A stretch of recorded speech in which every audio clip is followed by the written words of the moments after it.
فاسألوا أهل الذكر إن كنتم لا تعلمون بالبينات والزبر। প্রশ্ন করেছেন, মানসিক ভেদিগ্রস্ত কেউ অসুস্থ বশবর্তী আত্মহত্যা করলে সে কি জাহান্নামী হবে? আল্লাহ তাআলা তিনজন থেকে কলম উঠিয়ে নিয়েছেন। একজন হচ্ছে ছোট বাচ্চা যার হিতাহিত জ্ঞান নেই, আরেকজন হচ্ছে ঘুমন্ত মানুষ, কারণ তার ঘুমের সময় আল্লাহ তাআলা তার জান উঠিয়ে নেয়। আল্লাহ তাআলা বলেছেন, আল্লাহু ইয়াতাওয়াফাল আনফুসা হিনা মাউতিহা ওয়াল্লাতী লাম তামুত ফী মানামিহা ফায়ুমসিকু আল্লাতী কাদা আলাইহাল মাউত ওয়া ইরসিলুল উখরা ইলা আজালিন মুসাম্মা।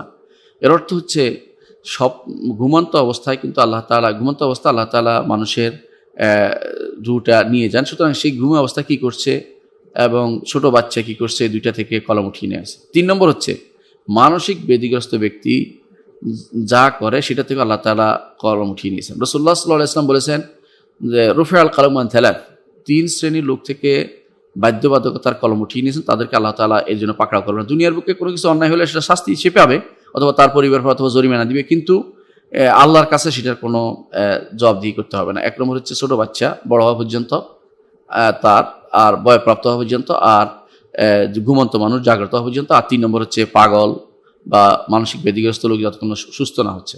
সুতরাং সে অবস্থায় কি করলো? নিজে আত্মহত্যা করলো, না গায়ের নিচে দাঁড়ালো, নাকি কাউকে আঘাত করলো? এটার জন্য আল্লাহর কাছে সে জবাবদিহি করবে না, জাহান্নামী হবে না ইনশাআল্লাহ। সেটা তার এটা একান্তভাবে তার একটা ভুল কাজ হিসেবে বিবেচিত হবে। এটাকেও যেন অনুসরণ না করে, এটা জানাতে হবে মানুষদেরকে।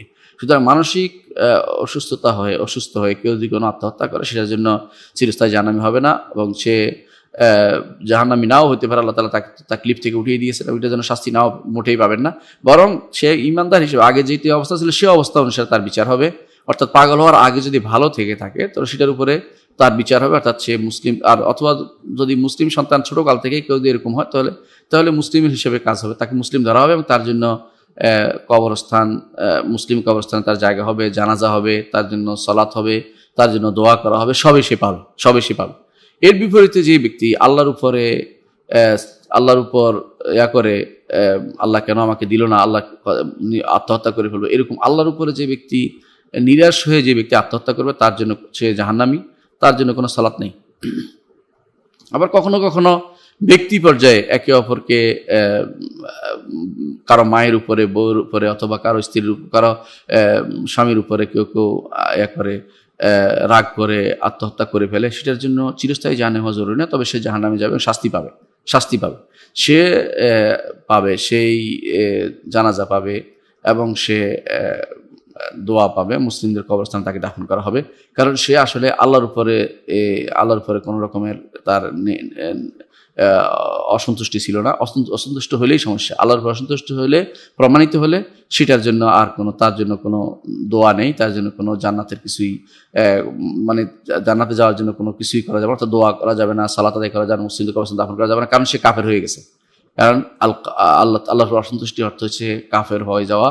আল ইয়াসু আল কানুত, অর্থাৎ নিরাশা, হতাশা থেকে মানুষ যখন কোনো কিছু করে বসবে, আল্লাহর উপর নিরাশ হওয়া জায়েজ নেই।